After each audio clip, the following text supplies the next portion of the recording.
The Law of One, Session 24. This session is about Atlantis, the Confederation, Yahweh, and the Orion group. Questioner. The way I intend to continue with the book is to follow on through the last 25,000 year cycle that we're in now, and possibly investigate a little of fourth density conditions, and thereby find many places that we can go back and delve further into the Law of One. The first material I expect to be not too deep with respect to the Law of One. I hope to get into greater philosophical areas of the Law of One in more advanced sessions, so as to make the material progress so that it will be understandable. I hope that I'm following the right direction in this. In the last session, you mentioned that during the last 25,000 year cycle, the Atlanteans, Egyptians, and those in South America were contacted, and then the Confederation departed. I understand the Confederation did not come back for some time. Could you tell me the reasons and consequences and attitudes with respect to the next contact with those here on planet Earth? Ra. In the case of the Atlanteans, expanding upon the information provided led to actions that were increasingly aggressive and hostile.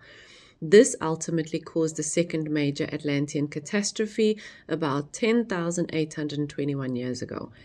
Many people were displaced due to societal conflicts, both in Atlantis and in areas like the North African deserts where some Atlanteans had migrated after the first disaster. The Earth continued to experience changes due to the use of nuclear bombs and other crystal-based weapons, which eventually caused the last great land masses of Atlantis to sink around 9,600 years ago.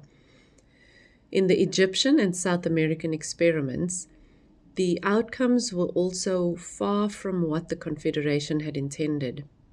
These results, while not as devastating as those in Atlantis, still represented significant distortions from the original purpose.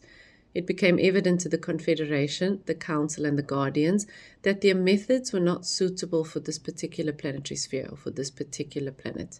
As a result, the Confederation adopted an attitude of caution and observation, continuing to seek creative ways to offer guidance that would minimize distortions and, most importantly, avoid the risk of their teachings being twisted into something that opposed their original intentions. They've made so much contact through channeling means that I wonder if this is the most accurate way to pass information on, just because we know how channels can distort this information.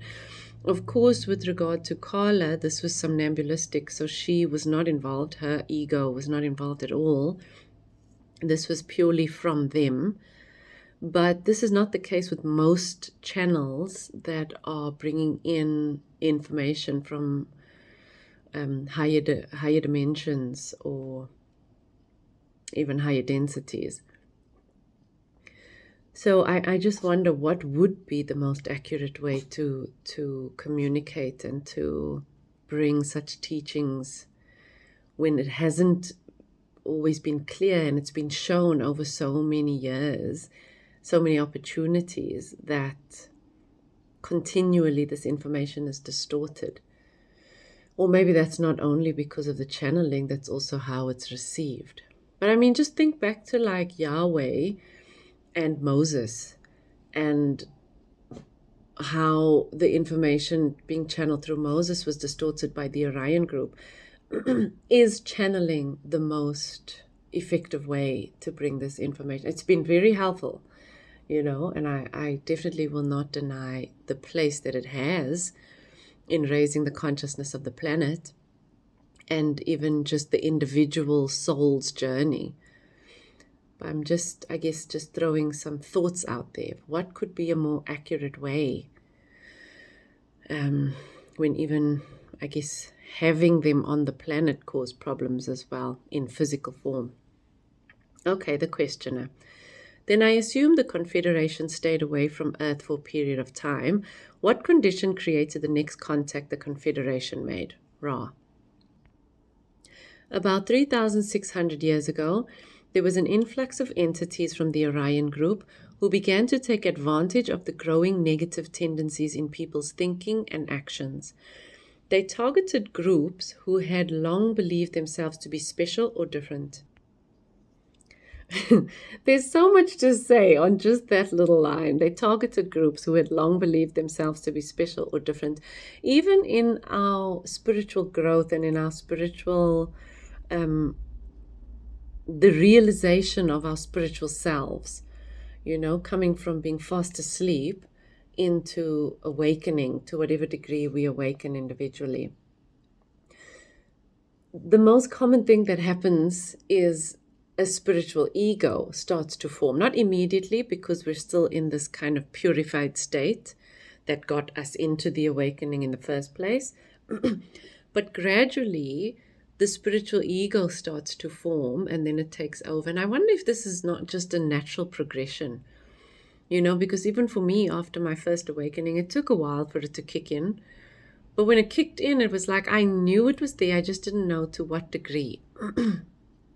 And gradually that degree became more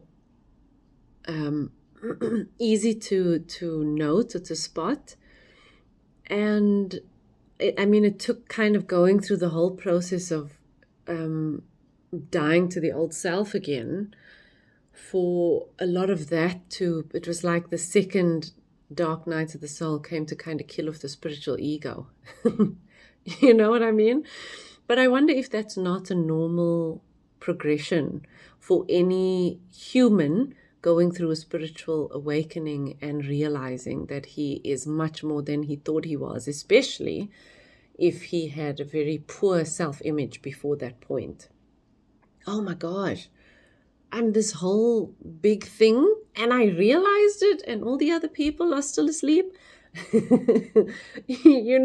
All the stuff that comes along with waking up, and that kind of, you get what I'm saying. Anyway, moving along. I'll just add one more thing to that, is that I guess that makes us a little more susceptible to channeling negative entities when that spiritual ego is in the driver's seat. Many thousands of years prior, a Confederation entity known as Yahweh had genetically influenced these groups, who had gradually settled around Egypt and other regions after the sinking of the landmass known as Mu. The Orion group saw an opportunity to exploit these people, planting seeds of negativity, particularly the ideas of elitism and the manipulation or enslavement of others. Now, of course, here, it's not necessarily around self-realization that elitism and enslavement is kicking in. It's just having access to information that other people don't have information to. So it's not quite the same as having a spiritual ego and being a target, from the Orion group. This is kind of way more intentionally negative, especially if people start to buy into the idea of elitism, and not just buy into it, but then begin to treat others as inferior. I think then it becomes more of a conscious choice that I'm not just propping myself up because I never had a good self-image for all the years, and now suddenly I've discovered that I am so much more than I thought I was. But now I am taking that, propping myself up and putting other people down, or using them as a stepping stone to further prop myself up. I think there are, degrees to this. Yahweh, feeling a strong sense of responsibility for these people, found that the Orion group had managed to associate Yahweh's name with the concept of elitism. In response, Yahweh reflected on its own vibratory patterns and evolved into a more effective and positive influence. The old Yahweh, now unnamed but meaning he comes, began to spread a philosophy oriented toward positivity. This shift occurred around 3,300 years ago, marking the beginning of what is often referred to as the intense phase of Armageddon. Questioner, I have a question about how the Orion group got in 3,600 years ago. How did they get through the quarantine? Was that a random window effect? Ra. At that time, the situation was more complex than just a clear desire for information. There was indeed a legitimate call for knowledge, but because the calling was mixed, meaning there were both positive and negative desires for information, the window effect came into play more strongly. That's interesting. The quarantine around Earth, which usually prevents certain types of influences from entering, was not as tightly enforced because there wasn't a strong polarization either towards good or bad. As a result, the protective barriers were weaker, allowing some negative influences to slip through. As we approach the time of harvest, a period of spiritual transition,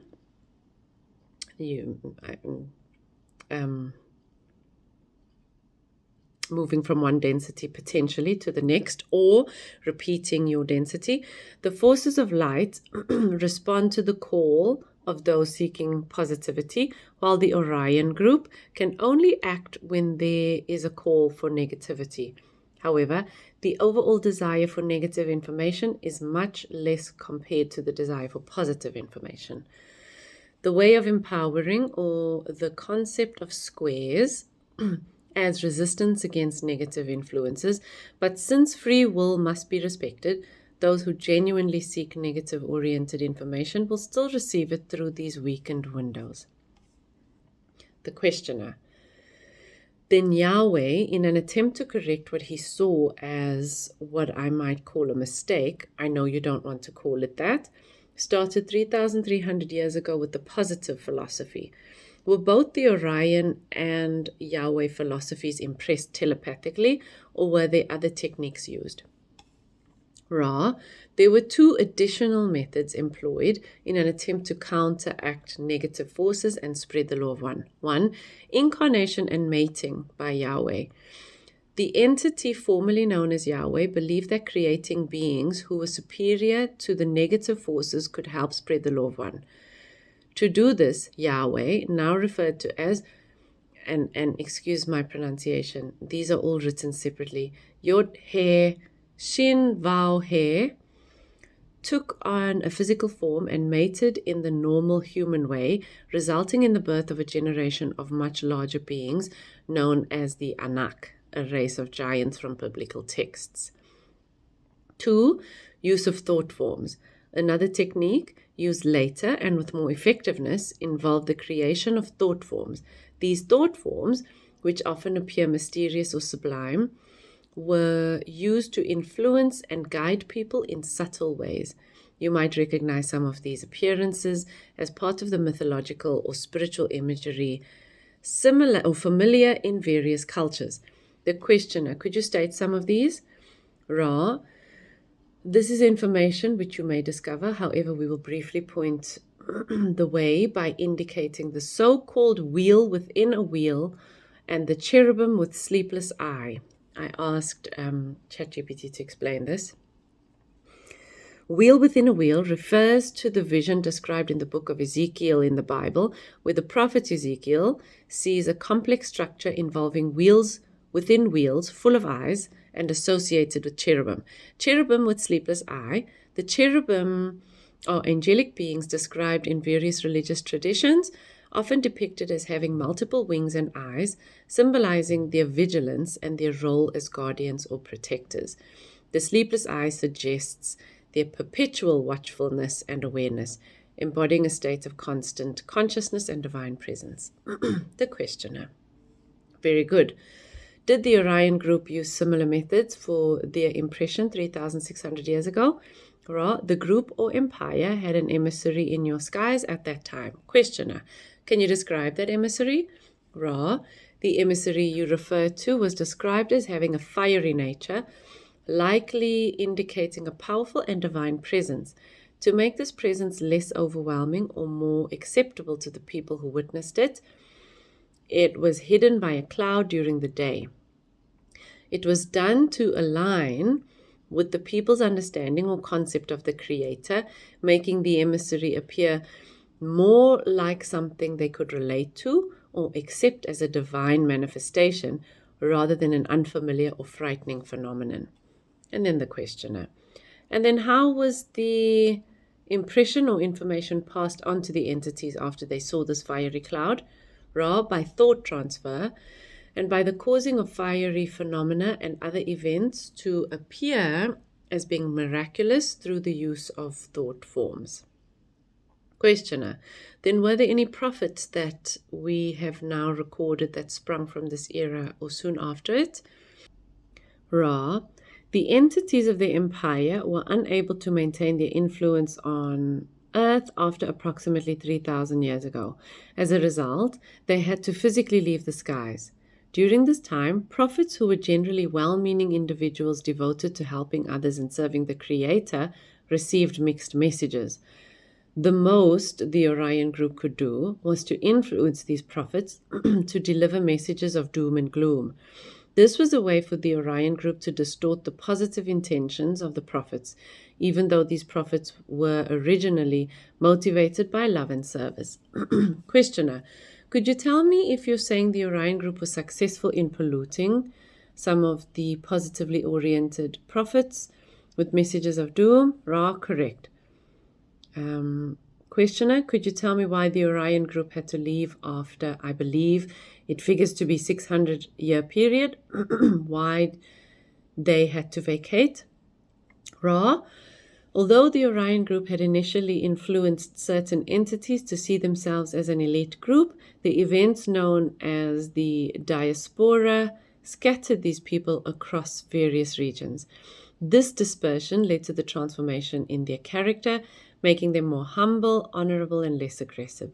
As they became more aware of the loving kindness of the one Creator, they moved away from the tendencies of their environment, which was often violent and inclined towards domination. Despite their genetic modifications, which had been intended to make them superior, these people became the underdogs in their new circumstances. This position allowed them to cultivate feelings of gratitude toward their neighbors, families, and the one Creator. Over time, these feelings helped heal the elitism and power-seeking tendencies that had previously led to their aggressive behavior. Interesting. You know, when you kind of look around at when people have a lot of power and control and they lose the power and the control, what it is coming to teach them, not as a negative experience, but just as a polarizing experience in order to learn in that same lifetime. The questioner. I would really be interested to know if Dwight Eisenhower met with either the Confederation or the Orion group during the 1950s or at that time. Ra, the one of which you speak, met with thought forms which were indistinguishable from third density. This was a test. We, the Confederation, wished to see what would occur if this extremely positive-oriented and simple, congenial person with no significant distortions toward power happened across peaceful information and the possibilities which might append therefrom. We discovered that this entity did not feel that those under his care could deal with the concepts of other beings and other philosophies. Thus, an agreement reached then allowed him to go his way, ourselves to do likewise, and a very quiet campaign, as we have heard you call it, to be continued, alerting your peoples to our presence gradually. Events have overtaken this plan. The questioner. The only other question that went with this is, was there a crashed spaceship, and are there small bodies now stored in our military installations? Ra, we do not wish to infringe upon your future. If we give you this information, we might be giving you more than you could appropriately deal with in this space-time nexus, of your present somewhat muddled configuration of military and intelligence thought. Therefore, we shall withhold this information. I've actually been taking more of these paragraphs of these answers of Ra and using ChatGPT to also simplify some of them, because I was doing it manually in the beginning and it was taking about 3 to 4 hours per session. And I thought, this is taking a lot more time than I actually have in the week. So how can I speed this up? And I started to use ChatGPT to help simplify some of the information so that it still remains intact, but that it can be understood by anybody listening. This last paragraph was not changed, and you can hear very much. Sometimes it's a little easier to understand the language, but a lot of the time it's very tricky to get the meaning. You have to kind of listen multiple times in order to know what he's saying. And I think even with some of the changes, you still have to listen multiple times. But nonetheless, I hope this was helpful and that you're feeling pretty good in your day and your week. And I will see you guys soon on session 25. Lots of love.